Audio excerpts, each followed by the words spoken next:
नमस्कार, मैं doctor Sushil Kumar Singh ethics का एक कॉम्प्रिहेंसिव, कॉम्पैक्ट, इफेक्टिव इंफॉर्मेशन के साथ, यूं कहे सिलेबस के एनालिसिस के साथ, क्वेश्चन के अंडरस्टैंडिंग एस्पेक्ट के साथ एक ऐसे अप्रोच को आपके सामने डिलीवर करना चाह रहा हूं जिससे कि आप न केवल मार्क्स को बढ़ा सकें, सब्जेक्ट के डेप्थ में जा सकें, उसके अप्रोच और स्ट्रेटजी को समझ सकें, बल्कि आप कॉन्फिडेंस के मामले में और कंपटीशन के मामले में इजी फील करें।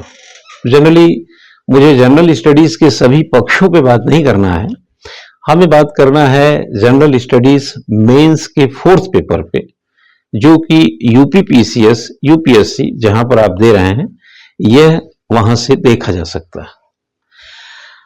दरअसल जब एथिक्स की बात होती है तो स्टूडेंट के या एस्पिरेंट प्रतियोगी के मन में होता है कि ये क्या चीज है। सिलेबस को पढ़ते हैं तो बहुत सारी चीजें आपके जनरल स्टडीज के अन्य जो डायमेंशन है उससे आप कनेक्ट करते हैं, लेकिन बहुत सारी चीजों में आप उधेड़-बुन में होते हैं जब क्वेश्चंस देखते हैं। दरअसल क्वेश्चन सीधे नहीं होते, कुछ दर्शन होते हैं उसमें, कुछ फिलॉसफी लिए हैं, कुछ साइकोलॉजी लिए हैं, कुछ थिंकर के तौर पे होते हैं और कुछ आपके अंदर के यानी इंटरपर्सनल स्किल को भी उसमें इंक्लूड करना पड़ता है। एथिक्स के अगर हम पूरे एक प्रकार से कह सकते हैं सिलेबस के दायरे को समझें तो पीछे हमारे बोर्ड में सिलेबस का जो पावर पॉइंट है वो दिख रहा है आपको। हम बारी बारी से इसको समझाने का प्रयास करेंगे और इस नजरिया भी आपका इस अप्रोच के साथ डेवलप करने का रहेगा कि आप थोड़े से समय दे करके कैसे एथिक्स से लबालब हो सकते हैं। जैसे जैसे एथिक्स में जाएंगे, देखिए एथिक्स अपने आप में कोई विषय नहीं है। एथिक्स दरअसल एक पर्सनालिटी है, इसलिए उसका नाम भी है एथिक्स, इंटीग्रिटी एंड एप्टीट्यूड।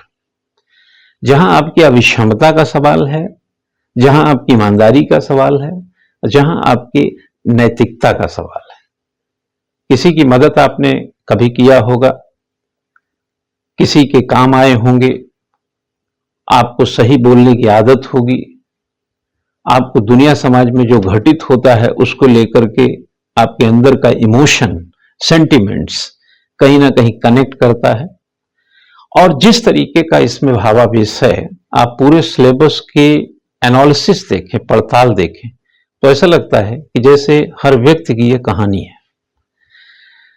लेकिन नंबर पाने के लिए शब्दों का, वर्ड्स का, सेंटेंस का और अकॉर्डिंग टू क्वेश्चन आंसर को एक प्रेजेंटेशन फॉर्म में चेंज करना ही पड़ता है। किसी भी पेपर का जो सिलेबस है वह एक एजुकेशन है। उस एजुकेशन को यानी कि एथिक्स को 8 टॉपिक अगर देखेंगे तो जो डिवाइड किया गया है, इस 8 टॉपिक के जो पूरे फॉर्मेशन को, एक प्रकार से स्ट्रक्चर को, उसके एग्जीक्यूशन को, उसका एप्लीकेशन को जब आप एक एक करके अपने अंदर डालते हैं और जब आपका क्वेश्चन से सामना होता है तो जो क्वेश्चन होता है एक सिस्टम की डिमांड करता है। हम बड़ी अच्छी सी बात, हम स्वयं चूंकि 20-21 वर्ष से मैं पढ़ा रहा हूं और 1500 से ज्यादा आर्टिकल पब्लिश हैं, किताबें लिखा, बच्चों को लिखना सिखाते हैं, कैसे सिविल सर्विसेज या पीसीएस में आप अपने नंबर बढ़ा सकें मुख्य परीक्षा में, और किस तरीके से सब्जेक्ट को इजी ढंग से आपके अंदर जा सके। इन सब की जो एक अप्रोच है या विधा है, स्ट्रेटजी है, या यूं कहा जाए कि एक जो सिंपल इस पर हमने एक आपसे कनेक्ट होने का जो तरीका बनाया है, वो सभी जब आप तक पहुंच जाता है तो बेसिक एस्पेक्ट में आप देखेंगे तो बड़ा आसान सा लगने लगता है। कोई भी सब्जेक्ट आप पढ़ते हैं उसका अपना एक समझने का तरीका है, एथिक्स का भी अपना एक समझने का तरीका है। एथिक्स के पूरे विचार को अगर हम देखें तो एथिक्स आपकी वो कहानी है जो और विषयों से इसका अपना लेना देना है। जैसे मैं गवर्नेंस, इसको जो जनरल स्टडीज का 2nd पेपर है उससे भी आप इसको कनेक्ट कर सकते हैं। गवर्नेंस अपने आप में एक अच्छा खासा 30-35 घंटे में पढ़ाया जाने वाला सब्जेक्ट है, जो एथिक्स के पढ़ने से गवर्नेंस और गवर्नेंस से पढ़ने से एथिक्स को भी एक प्रकार से एक सप्लीमेंट्री एस्पेक्ट है।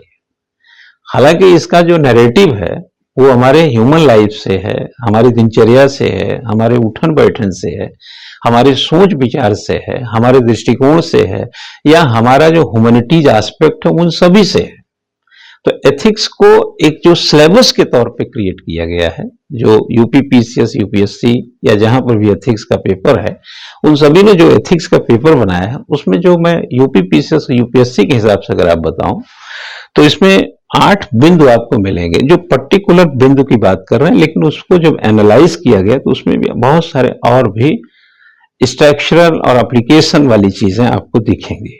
अगर हम पीछे बोर्ड पर आए, जो कि ये आपका एक पैनल पे ये सिलेबस लिखा है यूपीएससी एथिक्स सिलेबस, आप यूपीएससी यूपी वाले बच्चे अलग से मत समझें, एक ही सिलेबस है, तो हम चाहते तो यूपीएससी ऑब्लिक यूपी पीसीएस लिख के बोलते, बट आप पढ़ते हैं, मेंस देते हैं, आप ये सब जानते होंगे।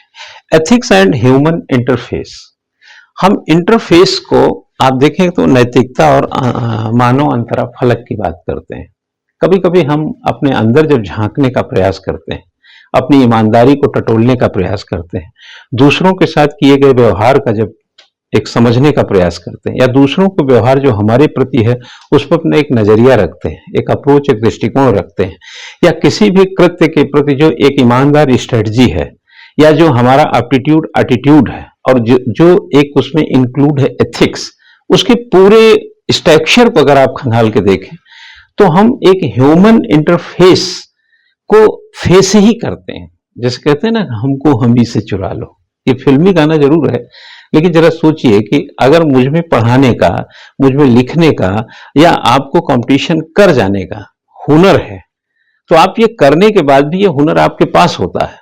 यानी कि अगर कोई व्यक्ति किसी भी तरीके का हुनरमंद है, स्किलफुल है, जैसे कि आप नीचे आप आएंगे तो यहां लिखा एटीट्यूड अभिवृत्ति की बात करता है, एप्टीट्यूड अभिक्षमता की भी बात करता है। इसको जनरली में सिनोनिम्स के फॉर्म में देखें, कौशल भी होता है, जो स्किल है। अगर आपके अंदर स्किल है राइटिंग का, आपके अंदर स्किल है अपने अंदर झांकने का, आपके अंदर स्किल है इंटीग्रिटी का, आपके अंदर स्किल है एथिक्स का, ये सब भी एक स्किल है। तो चौथा पेपर आप ही का है। फोर्थ पेपर में जो 250 मार्क्स और उत्तर प्रदेश पीसीएस में 200 मार्क्स है, वो आप ही के लिए बनाया गया है। फिर तो अपने अंदर झांकना पड़ेगा।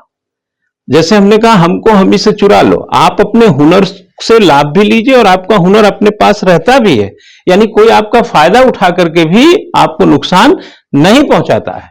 ये एथिक्स, इंटीग्रिटी और एटीट्यूड से, एप्टीट्यूड से संभव है।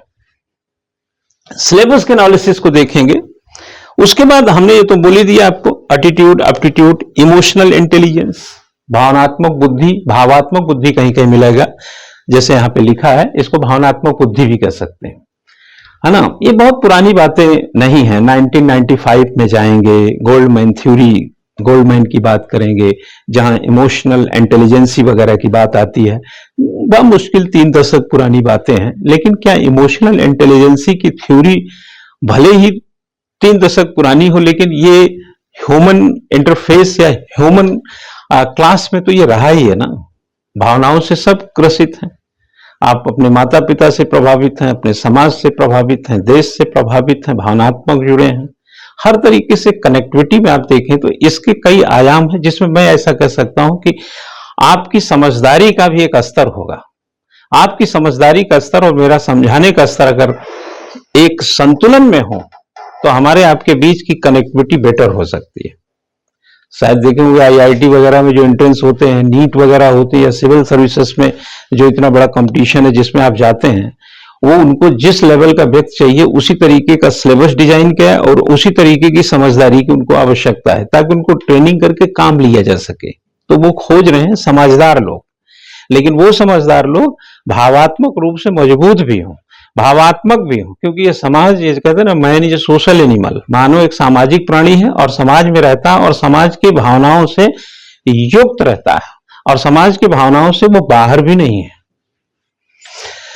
विचारक एवं दार्शनिकों का योगदान, विचारक और जो दार्शनिक हैं, जो फिलोसफर हैं, जो थिंकर हैं, उनका क्या कंट्रीब्यूशन है, इस पर थोड़ी सी बात सिलेबस में आपको मिलेगा। अब जैसे मैं उदाहरण देता हूं, प्लेटो क्या सोचते हैं, अरस्तु क्या सोचते हैं, सुकरात क्या सोचते हैं, हाब्सबर्ग लूको है, बेंथम है, हाब्सबर्ग लॉक रूसो और उसके बाद बेंथम। या उसके अलावा भी पॉलिटिकल या एडमिनिस्ट्रेशन में चले जाइए, मैक्स वेबर की बात कीजिए, टेलर की बात कीजिए, मेयो की बात कीजिए, बर्नार्ड की बात कीजिए, साइमन की बात कीजिए, डॉयट वाल्डो की बात कीजिए, है ना, लिकर्ड की बात कीजिए। ऐसे बहुत सारे थिंकर हैं जो एडमिनिस्ट्रेटिव और मैनेजरियल अप्रोच से हमारे अंदर के स्किल को या हमारे अंदर के एप्टीट्यूड के अभिक्षमता को आगे बढ़ाने का काम किया है। इसी फॉर्मेशन में ये और थिंकर और भी हो सकते हैं, थिंकर राजा राम मोहन राय भी हो सकते हैं, जो वेस्टर्न अगर थिंकर और ईस्टर्न यानी कि अपने देश के बाहरी को हम जब कंपेयर करेंगे तो उनको अलग कर लेंगे, जो आगे मिलेगा आपको। और अगर हम इसको और दूसरे कैटेगरी में लेके चले जाएं आपको, तो देखिए साफ साफ आ रहा है कि public civil services values, ethics in public administration, यानी कि जो सिविल सर्विसेज के वैल्यूज हैं, एथिक्स हैं, जो एडमिनिस्ट्रेशन में उसका इन्वॉल्वमेंट है, उन सभी का पूरा एक ताना बाना भी इस सिलेबस का हिस्सा है। आगे इंटीग्रिटी इन गवर्नेंस, शासन में ईमानदारी की बात कही गई है। अगर मैं इसको थोड़ा सा आगे बढ़ा देता हूं, दूसरे स्लाइड में चलते हैं, तो दूसरे स्लाइड में हम उस विषय का एनालिसिस में चले गए, यानी जो हमने कहा था एथिक्स एंड ह्यूमन इंटरफेस, उसी का ये एनालिसिस पार्ट है जो आपको सिलेबस में दिखता है। वहां पर सिर्फ एक टॉपिक था, यहाँ पर पूरा ब्यौरा दिखता है। एक प्रकार से यह एजुकेशन है जिसे आपको लेना है, और फिर आपको सीखना है प्रेजेंटेशन, फिर होगा आपका इवेल्युएशन, और फिर इवेल्युएशन के बाद क्या कमियां हैं, क्या अच्छाइयां, उनको जब समझ लिया जाएगा तब होगा आपका सिलेक्शन, यानी तब उसके बाद कॉम्पिटिटर और सिलेक्शन की बारी आती है। अभी you are a candidate, not, मैं समझता हूं कि एक कैंडिडेट के तौर पर एक कॉम्पिटिटर बनने के बीच में एजुकेशन, प्रेजेंटेशन, इवेल्युएशन इन्वॉल्व होता है। तो अभी आप सिलेबस का एक कॉम्प्रिहेंसिव या ब्रीफ कहा जाए एक इंफॉर्मेशन या नॉलेज ले रहे हैं।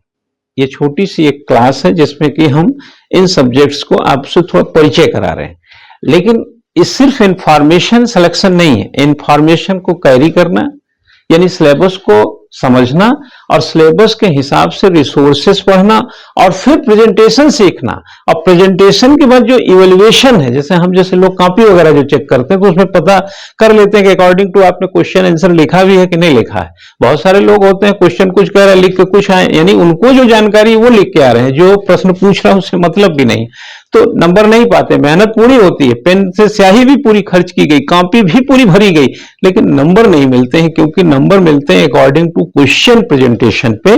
तो वो इवेल्युएशन से पता चलता है, और इवेल्युएशन बताता है कि आप किस कैडर के कॉम्पिटिटर हैं, और उसी तरीके का आपका सिलेक्शन डिसाइड होता है, जो मैं 21 वर्ष के पढ़ाने के अनुभव से मुझे ज्ञात होता है, और यह मैं प्रयोग भी करता हूं। इसका एप्लीकेशन में हमने देखा कि हम रिजल्ट भी इसी तरीके से मुझे आसानी से हासिल होते हैं। अगर आप इसमें देखेंगे तो सिलेबस को, तो the essence of ethics, determinants and, इस फॉर्म का पूरा वर्गीकरण करें, क्लासिफिकेशन, तो आपका सिलेबस आपके पास होगा, ये बाजार में मिल जाता है, वेबसाइट पे चले जाइए कमीशन की, वहां से निकाल लीजिए। और इन सिलेबस का अपना एक नैतिक दायरा है, जैसे कहा जाए कि एथिक्स एंड ह्यूमन इंटरफेस के अंदर क्या आएगा, ये पूरे सिलेबस में लिखा हुआ है। और यहां से जब शुरू होता है मानव अंतःक्रिया में नैतिकता का सार, यानी हमारे अंदर जो कहते हैं ना, जलती आत्मज्योति है मानव कर अंतर मन में उजियारा, हमारे अंदर मन में दिया जल रहा है, अब हमको उसमें ढूंढने की, यानी अंतर मन में झांकने की, अपनी नैतिकता को समझने की, अपनी अभिक्षमता को जानने की, और अपने अंदर की ईमानदारी को बनाए रखने की अगर पूरी तरह से एक आदत सी है, तो हम मानव अंतः क्रिया में नैतिकता का जो सार भाव है उसको निकाल लेना भी मेरे लिए आसान ही होगा, यानी आपके लिए वो आसान होगा। और निर्धारक और नैतिकता के परिणाम, यानी कि जो ये चीजें कैसे निर्धारित होती हैं, कि किस बेस पर काम किया जाएगा और किस तरीके के इसके रिजल्ट्स होंगे। ये बहुत सारे थिंकर्स वगैरह इस पर जो बात कही है, चाहे वो फिलॉसफी के थिंकर हो चाहे पॉलिटिकल साइंस के, वो जब क्लास में इसको डिटेल किया जाएगा, क्लास तो ये भी है बट ये सिलेबस को बताने की क्लास है, तो आपको थोड़ा और आसानी से इस बात को कैरी करना हो जाएगा। आगे बात करता है कि नैतिकता का यानी डायमेंशन ऑफ एथिक्स। एथिक्स के बहुत सारे डायमेंशंस हैं। एथिक्स कोई एक चीज नहीं है, कोई एथिक्स जो है, एथिक्स एक जिंदा जो है मिसाल है, एथिक्स जिंदा समाज है, एथिक्स हमारी जिंदगी है, एथिक्स हमारे अंदर का कॉन्फिडेंस है। एथिक्स मतलब बहुत सारी चीजों का एक सरोकार है। एथिक्स अकेला नहीं है, कई चीजों से बना है। वो चीजें क्या हैं और साहित्य में यानी लिटरेचर में क्या डायमेंशन है, उससे आपको परिचय होना है उसका। निजी और सार्वजनिक संबंधों में एथिक्स सचिवालय में है, विधानसभा में है, कलेक्ट्रेट में है, किसी मिनिस्ट्री में है, वहां पर एक एथिक्स है। आप दोस्तों में हैं, अपने परिवार में हैं, आम जीवन में हैं, वहां पर भी एक एथिक्स है। तो इस एथिक्स के एक प्रकार से मैं टाइप तो नहीं बोल सकता, बट निजी और सार्वजनिक संबंधों में एथिक्स कैसे संभव होते हैं उसकी थोड़ी चर्चा की गई है। और एक एज अ ह्यूमन हर व्यक्ति पहले इंसान होता है, फिर कलेक्टर होता है, फिर सेक्रेटरी होता है, प्राइम मिनिस्टर होता है, चीफ मिनिस्टर होता है, मिनिस्टर होता है, लेकिन सबसे पहले इंसान होता है। तो इंसान के तौर पे क्या करता है और जब पदों पे पहुंच जाता है, यानी सार्वजनिक संबंध कैसे कनेक्ट करता है, कैसे उस पदों के साथ रहता है, वहां भी एथिक्स ग्राउंड की जरूरत पड़ती है। एक प्रकार से कहा जाए तो जो टॉपिक है नैतिकता, इंटीग्रिटी और एप्टीट्यूड, वो हर जगह कहीं ना कहीं रिफ्लेक्ट होता है। जैसे पूरे संविधान में आप कहीं भी पढ़िए, आपको प्रिम्बल हमेशा रिफ्लेक्ट होता रहेगा, क्योंकि प्रिम्बल रिफ्लेक्ट इसलिए होता रहेगा, प्रिम्बल उसका सार है। तो ये पहला जो टॉपिक है आप समझिए एथिक्स का सार ही है। एक प्रकार से यह पहला टॉपिक एथिक्स का, पूरे एथिक्स का एक प्रिम्बल है। मानवीय मूल्य पसंद नापसंद भी जनरली अगर एडमिनिस्ट्रेटिव भाषा में मैं बात करूं तो like dislike that is a values. जो तुमको हो पसंद वही बात करेंगे, यानी कि तुम्हारे जो वैल्यूज है वही मैं अपने वैल्यूज बना लूंगा। ये डिपेंड करता है कि हमारे आपके बीच कनेक्टिविटी, प्यार या लगाव किस तरीके का है। इमोशनल सेंटीमेंट फिल्मों में आपने देखे होंगे कि बहुत सारे लोग जो होते हैं, या आपने महाभारत में जाके देखें, जो निर्णय दुर्योधन का होता था वो कर्ण उन्हीं के साथ होता था। यानी कि यह जो था एक प्रकार से ये उसके वैल्यूज थे। बहुत पता होने के बाद भी कि वो पांडवों का बड़ा भाई है के बावजूद भी महाभारत में अंतिम समय तक युद्ध लड़ा, क्योंकि युद्ध से पहले उसे पता हो चुका था, क्योंकि उसके वैल्यूज जो थे दुर्योधन की तरफ झुके थे। भले ही पांडव उसके भाई थे, लेकिन वो युद्ध के मामले यानी इस मामले में नापसंद थे, पसंद उसको दुर्योधन की तरफ से ही लड़ना था। तो जो मानवीय मूल्य है, ऐसे हमारे वैल्यूज हैं। बहुत सारे लोगों को ये पसंद है, वो नहीं पसंद है, घरी में होते हैं, एक प्रकार का खाना किसी को पसंद नहीं। ये सब वैल्यूज के कारण, यही वैल्यूज हमारी विशेषता है और इसी के कारण भिन्नता भी है, इसी के कारण एक डाइवर्सिटी फॉर्म भी आती है। और महान नेताओं, जैसे कहा था, महान नेताओं, सुधारकों, प्रशासकों, यानी कि जो हमारे पास रिफॉर्मर्स रहे हैं, जो हमारे लीडर्स रहे हैं, जो एडमिनिस्ट्रेटिव जो एक प्रकार से जीवन जी रहे हैं या हमें एक सबक देने का काम कर रहे हैं, उन सभी को अगर हम इंटीग्रल अप्रोच में देखें तो कहीं ना कहीं एक हमारे वैल्यूज को मजबूत करने की दिशा में ले जाते हैं। इसलिए सती सावित्री की कहानी हो, ध्रुव की कहानी हो, कृष्ण जन्माष्टमी थी, आपने देखा होगा, चाहे कृष्ण की लीला हो, चाहे राम लीला हो, चाहे सीता का किरदार हो, चाहे राम का असरदार प्रभाव हो, चाहे भरत का त्याग हो, ये सब चीजें मूल्यों से तय होती हैं। और ये मूल्य जो होते हैं कहीं ना कहीं से सीख करके भी, अंदर महसूस करके भी, समाज की सामाजिकता से भी, परिवार के संस्कृतिकरण से भी, उनके हम कह सकते हैं कि पिता हो, माँ हो, भाई हो, बहन हो, उन सब के बीच में किस तरीके से हमारा सेंटिमेंट्स हैं उससे भी तय होते हैं। बचपन में आप ही के घर वालों ने कोई ऐसी सब्जी दिया हो, जैसे करेला दिया खाने के लिए, आपको पसंद नहीं था, फिर भी डांट के कहा होगा खाओ, लेकिन आपने इसलिए खा लिया क्योंकि मां कह रही है। तो ये आपके वैल्यूज है कि मां कह रही इसलिए ठीक है। तो ये वैल्यूज की तरफ झुकना, जैसे राजा राम मोहन राय कह रहे हैं इसलिए ठीक है, विवेकानंद जी कह रहे हैं इसलिए ठीक है, गांधी जी कह रहे हैं इसलिए ठीक है, ठीक है ना। आपने देखा होगा कि India that is a Bharat, अब Bharat that is India. Bharat Bharat है, भारत इंडिया है, भारत हिंदुस्तान है, लेकिन संविधान के अनुच्छेद 1 में जाएंगे तो लिखा है आर्टिकल 1 में, जिसमें कि India that is a Bharat, Bharat राज्यों का संघ है। आज उसी को लेकर के देखेंगे, एक नए तरीके की चर्चा हो रही है। ये वैल्यूज की बात है, किसी को इंडिया पसंद है तो किसी को भारत पसंद है। ये सब अपने अपने मूल्यों का सवाल है। और ये मूल्य आए कहां से? कोई संविधान सभा की बात करेगा, कोई सुप्रीम कोर्ट की बात करेगा, कोई निजी बिल की बात करेगा, कोई और भी तरीके की बात करेगा, कोई पुराणों की बात करेगा, कोई विष्णु पुराण की बात करेगा, जहां पर जिसको जैसे जस्टिफाई करना है उसी तरीके से दस्तावेज और साहित्य के साथ इस चीज को फलक पे लाने की कोशिश होगी। ये क्या है? ये हमारा मानवीय मूल्य ही है। इसलिए सरकारें बदलती हैं, संविधान वही रहता है, लेकिन सोचने का तरीका बदल जाता है, क्योंकि वहां पर भी व्यक्ति ही होता है और उसके अपने मूल्य होते हैं।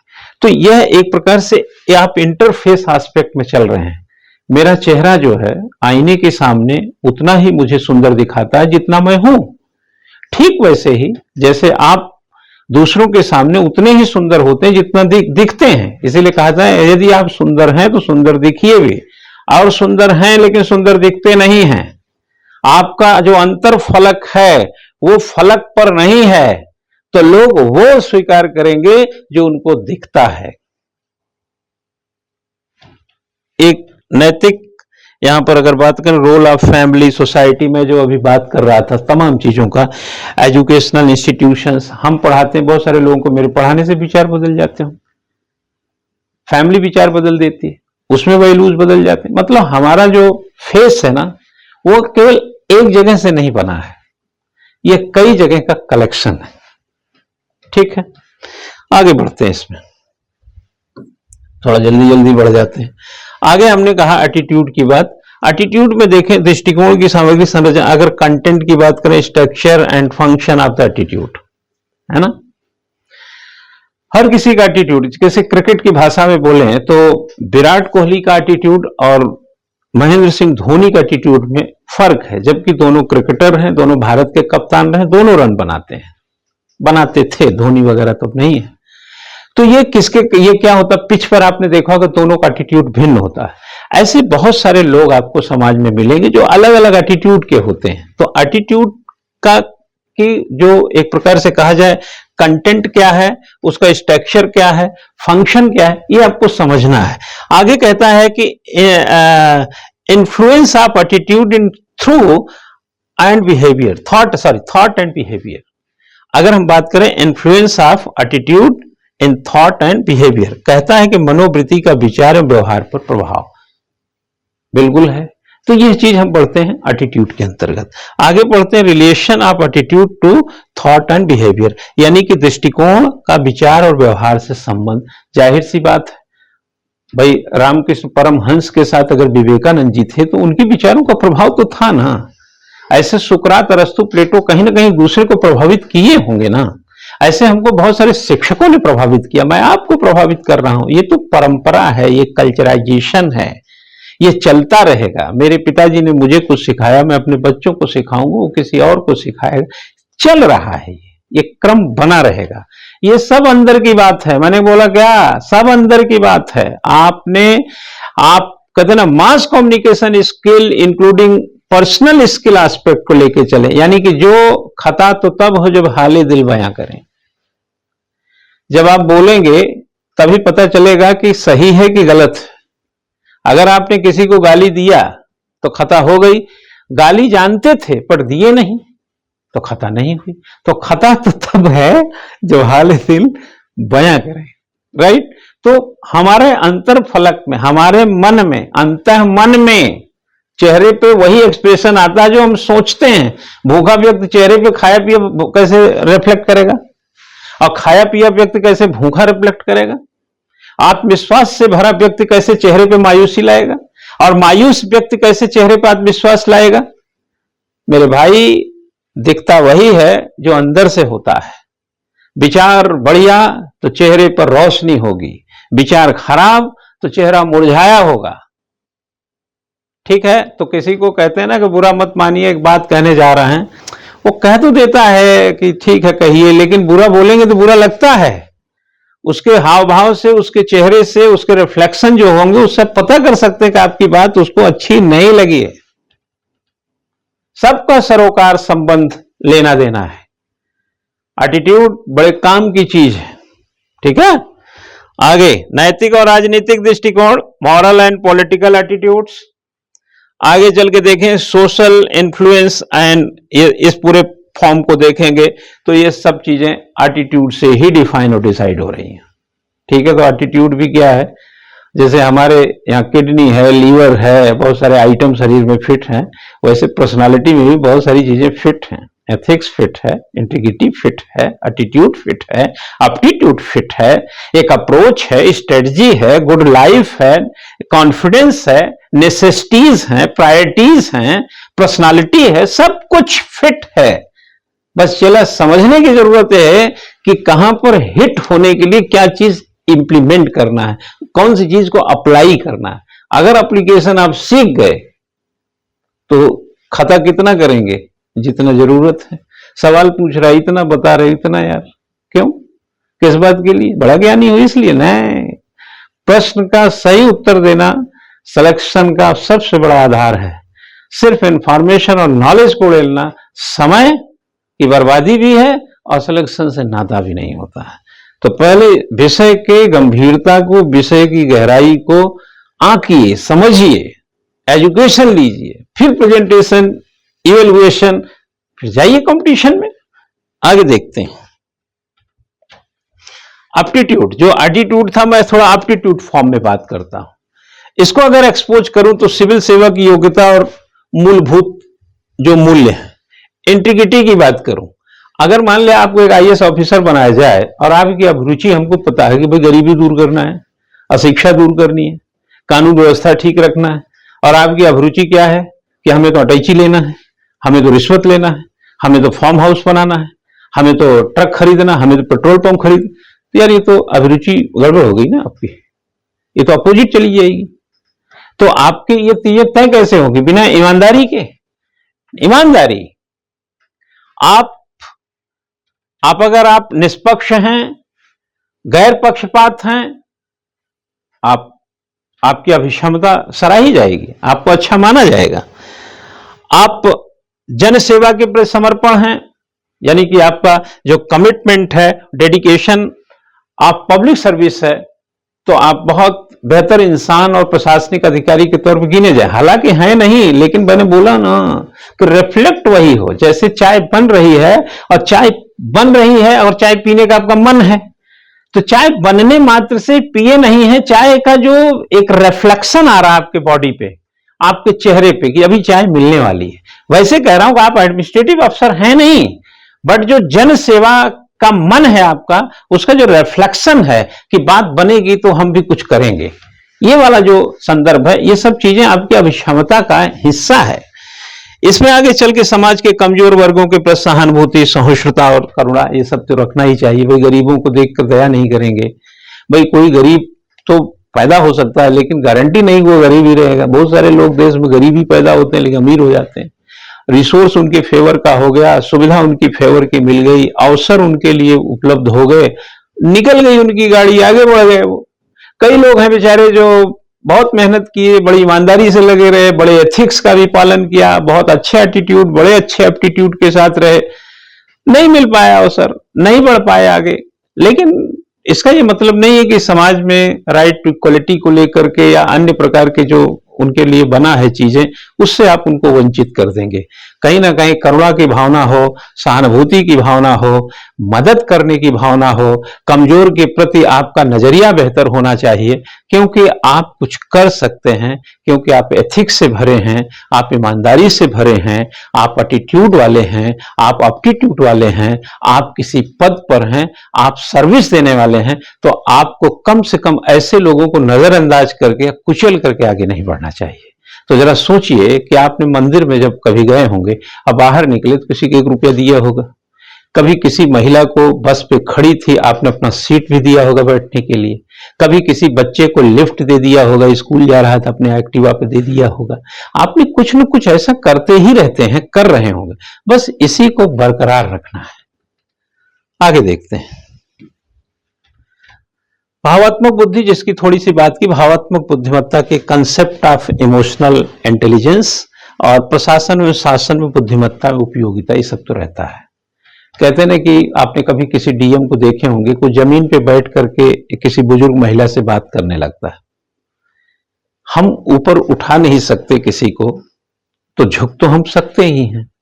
ये भावात्मक कहीं ना कहीं एस्पेक्ट को एक प्रकार से एक बैलेंस देता है। भावात्मक समझ में जैसे हम पढ़ाते हैं, हमारी अपनी एक स्टैंडर्डाइजेशन है, एक स्तरीकरण है। कमजोर विद्यार्थी उसके स्तर पे चले जाएंगे, थोड़ा विद्यार्थी का लेवल ऊंचा है उसके स्तर पे चले जाएंगे। लेकिन एक प्रकार से एक ऐसा सेंटिमेंट्स है जिसमें हम कनेक्शन को महत्व देते हैं। ये 5 प्रकार का होता है, आगे हम बात करेंगे। 1995 से गोल्डमैन की बात करेंगे तब इसको ज्यादा डिटेल होगा। बस आप शब्दों से समझ लो कहानी कहां जा रही है। ठीक है, आगे बढ़ते हैं। आगे हमने विचार और दार्शनिकों का योगदान की बात जो थोड़ी चर्चा हमने कर लिया था। अगर contribution of moral thinkers and philosopher from the India and the world on the concept of morality, चाहे इंडिया का है, वर्ल्ड का है, जो भी थिंकर है वो मोरालिटी को बढ़ाने में, यानी कि जो हमारी नैतिकता की अवधारणा है उसको मजबूत करने में उनको पढ़ना पड़ता है। तो इसमें आप जैसे मैंने बोला कि विवेकानंद जी हों, गांधी जी हों, या राजा राम मोहन राय हों, या बाल गंगाधर तिलक हों, चाहे वो नेहरू हों, चाहे पटेल हों, या कोई भी और भी जो विचारक आपके दिमाग में आता है, जो कि हम लोग एक दर्जनों विचारकों को इंडिया में और दर्जनों विचारकों को वेस्टर्न जो दुनिया विदेश अन्य है उनको क्लब करके उनके विचारों को आपको बताने का प्रयास करते हैं। ठीक है, एपीजे अब्दुल कलाम साहब का विचार ले सकते हैं, है वो सर्वपल्ली राधाकृष्णन साहब का ले सकते हैं, जिनके नाम से आप शिक्षक दिवस मनाते हैं और 5 सितंबर उनके लिए जाना जाता है, उनके जन्मदिन के लिए। तो ये सभी को क्लब कर दिया जाए तो ये गुलदस्ता बन जाता है विचारों का। तो तेरे विचार मेरे विचार, आओ विचारों को जोड़ते हैं, गुणा करते हैं और उसमें स्क्वायर लगाकर और कई गुना करते हैं और पूरे फलक पर उसको बिखेर देते हैं, ताकि हर वो व्यक्ति जो विचार की खोज में है उसका एक कतरा अपने हिस्से में रख सके, क्योंकि विचार पर, किसी के भी विचार पर सबका समान अधिकार है। आगे बढ़ते हैं। आप फिर वही पब्लिक सर्विस की जो मैंने बात किया कि इसको पढ़ने से आप गवर्नेंस को भी काफी अच्छा समाधान प्राप्त कर सकते हैं। इसमें सरकारी और निजी संस्थानों में नैतिक चिंताएं और दुविधाएं, इसको इस फॉर्म में देखें, एथिकल कंसर्न्स एंड ये जो पूरे एस्पेक्ट ये पूरे एस्पेक्ट को देखेंगे, सरकारी और निजी संस्थाओं में नैतिक चिंताएं और दुविधाएं। आपको यह थोड़ा सा डायमेंशन और डाइवर्जन फॉर्म में इसको समझाने का प्रयास होगा वहां पर।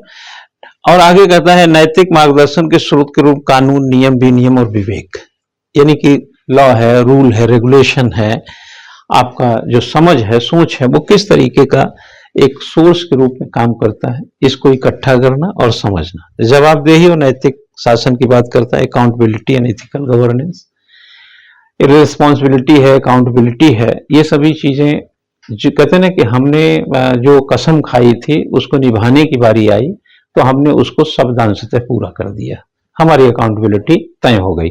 और यही हमारी इथिकल गवर्नेंस भी है। गरीबी दूर करना है, गरीबी दूर कर दीजिए, इथिकल गवर्नेंस हो जाएगा। अशिक्षा दूर करना है, आपने दूर कर दीजिए, अकाउंटेबिलिटी और आपकी इथिकल गवर्नेंस में आप पर्याप्त हो जाएंगे। तो ये सब चीजें पिछले देखे होंगे कि जब से देश आजाद है निरंतर जारी है। शासन व्यवस्था में नैतिक एवं नैतिक मूल्यों का सुदृढ़ीकरण, हमने मूल्यों की जहां पे बात की है, अब यहाँ पे वैल्यूज यहाँ की बात करेंगे। भाई कोड ऑफ कंडक्ट है जो आपके वैल्यूज को स्ट्रॉन्ग करता है, एडमिनिस्ट्रेटिव लॉ है जो आपके वैल्यूज को स्ट्रॉन्ग करते हैं, जनता के द्वारा जो तय किए गए सरकार की नीतियां हैं जनता के लिए, वो आपके वैल्यूज को तय, यानी कि आप एक दायरे में हैं और वो दायरा विकास का है, वो दायरा विन्यास का है, वो दायरा समाज में बड़े पैमाने पर लोगों तक पहुंचने का है, उनके इंटरेस्ट को हल करने का है, उनको प्रॉब्लम से मुक्त करने का है, हाथ पे हाथ धर कर बैठने का नहीं है। राइट, आगे अंतर्राष्ट्रीय संबंध और वित्त पोषण में नैतिक मुद्दे। अभी आप देख रहे होंगे दिल्ली में G20 की बैठक हो रही है। आने वालों को हम स्वागत करेंगे, क्योंकि जैसे हम दूसरों से अपेक्षा करते हैं उनका भी करेंगे। और अंतर्राष्ट्रीय संबंधों के एक फलक होते हैं, हर देश अपना एक अंतर्राष्ट्रीय संबंध का आसमान रखता है, भारत भी उसी में शामिल है, अमेरिका अपना आसमान रखता है, चाइना अपना आसमान रखता है। और वित्त पोषण में नैतिक मुद्दे, हम सब कुछ करते हुए, यानी कि सब कुछ के साथ साथ सारी चीजों को एक समग्र रूप से देखने का प्रयास करेंगे। हम आजकल देखें तो गवर्नेंस का जो हमने तो एक आर्टिकल भी लिखा था कि ग्लोबल गवर्नेंस की जो अवधारणा है, कंसेप्ट है, वो विफल हो गई है, क्योंकि सभी देश अपनी प्रायोरिटी में लगे हैं।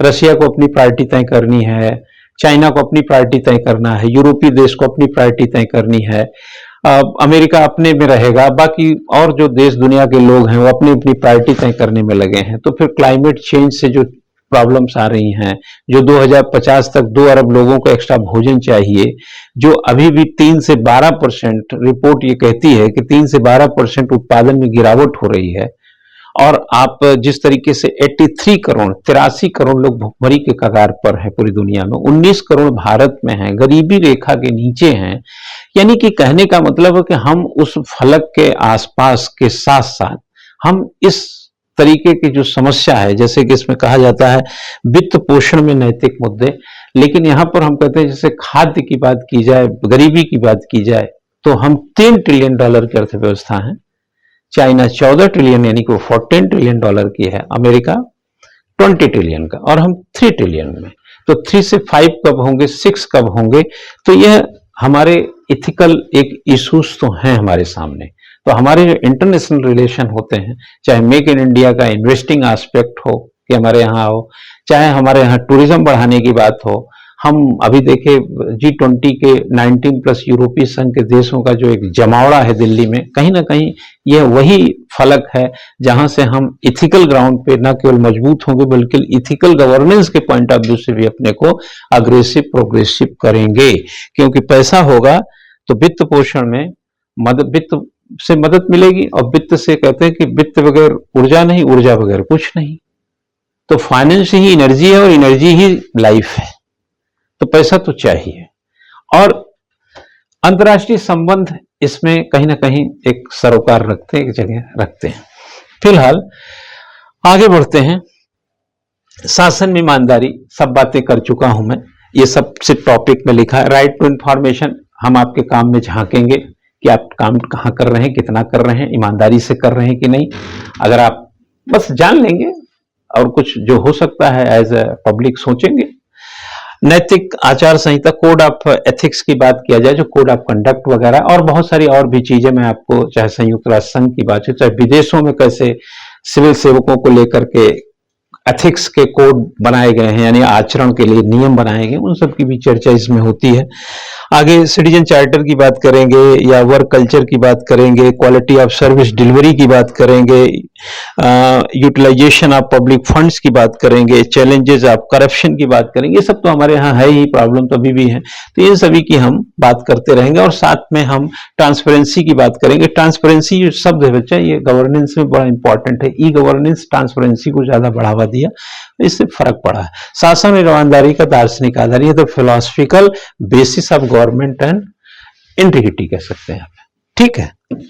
इस फॉर्मेशन में पूरा अगर आपने इस सिलेबस को देखा है यहां से, तो इस सिलेबस के भीतर आप पाएंगे कि हमने कई बातें बार बार दोहराई है, क्योंकि वो बातें दोहराने की जरूरत थी, क्योंकि वो एथिक्स आपकी बात है। जैसे घर में आप कई बार मम्मी बोलते हैं, कई बार पापा बोलते हैं, कई बार भाई बहन आपस में बोलते हैं, कई बार खाना खाते हैं, कई बार बाजार जाते हैं, वैसे एथिक्स में कई बातें बार बार दोहराई गई हैं। और इन बातों को एक का जोड़ दूसरे का तोड़ और मिला के गठजोड़ का बनने की जो परिकल्पना है, वो संसाधन का संचयन है, जो अकॉर्डिंग टू क्वेश्चन आंसर में बदलना है। लास्ट में 8वां टॉपिक, अब तक जो मैंने बताया 7 टॉपिक, 7 टॉपिक्स, 8वां टॉपिक है केस स्टडी। और केस स्टडी आप समझते हैं, एक केस है, केस को हल करना है। मैं चूंकि लॉ में पीएचडी हूं, तो कई चीजों को केस के पॉइंट ऑफ व्यू से बड़ी आसानी से समझ रहा हूं। आपके साइकोलॉजी को, आपकी सामाजिकता को, सोशलिज्म एस्पेक्ट को, आपकी थिंकिंग को, आपके क्विक डिसीजन मेकिंग को, आपके कम्युनिकेशन स्किल को, आपके मोटिवेशन को, आपके लीडरशिप को, जो भी आपके अंदर का जो अंतरफलक है, जो आपके इंटरपर्सनल स्किल है, जो मास कम्युनिकेशन एस्पेक्ट उसको आगे डिलीवर करना, इन सभी को केस स्टडी के अंदर झांकने का प्रयास होता है। जो कुछ क्वेश्चंस होते हैं उसमें से एक बड़ा सा पैरा देगा, उसमें कई क्वेश्चंस बना देता, और उन क्वेश्चंस के आधार पर उस पैरे को पढ़ करके आपको आंसर में तब्दील करना होता। जो स्पीडली पढ़ना पड़ता है, जल्दी समझना पड़ता है और टाइम के साथ लिखना पड़ता है। और यह सब करने के लिए थोड़ा सा वक्त जो है ठीक से, कंप्लीट तरीके से, कैलकुलेट तरीके से, अच्छे खासे प्रैक्टिस से हल करना आसान है। कोई बड़ी बात नहीं है, लेकिन छोटी बात भी नहीं है, क्योंकि सिविल सर्विसेज की जब बात होती है, जब पीसीएस की बात होती है, तो बात तो छोटी हो ही नहीं सकती है। हमने इसीलिए केस स्टडी में ये सब लिखा नहीं। आगे हमने जीएस 4 पेपर के थोड़े क्वेश्चंस लिए थे, और आप क्वेश्चन आप देखेंगे तो मैं सिलेबस की थोड़ी सी जानकारी देने के पक्ष में था, और साथ साथ आपको इस बात के लिए तैयार करना कि ये सब्जेक्ट को कैसे इजी तरीके से पढ़ सकते हैं। क्योंकि मैंने कहा हमको हम ही से चुरा लो, आपने अपने चेहरे पर आप ही का रिफ्लेक्शन है। भूखे होंगे तो आप भूखे दिखेंगे, ये इसमें समझने वाली कोई बात नहीं है।